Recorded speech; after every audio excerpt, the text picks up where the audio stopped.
সকালে ছাদে এসে একটু রৌদ্র খেতে আসছিলাম। কি সুন্দর জিনিস একটা দেখলাম আমার গাছে। এই ছোট্ট বনসাই গাছটাতে কত সুন্দর একটা ফল ধরে আছে। আমি ভাবতেছিলাম এটা কি, কোনো পোকা নাকি। দেখি যে না, আমি কিন্তু কালকে এসে পানি দিয়ে গেছি, তখনও খেয়াল করিনি। মাশাআল্লাহ, আজকে কি সুন্দর একটা ফল। এই গাছের চেয়েও ফলটা বড় এবং কালারফুল। আমি একটা টবে অনেকগুলো গাছ লাগিয়ে দিয়েছি যে পরবর্তীতে আলাদা আলাদা করব।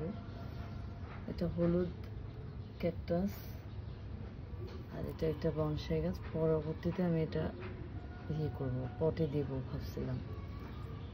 আসলে জিনিসটা দেখতে সুন্দর।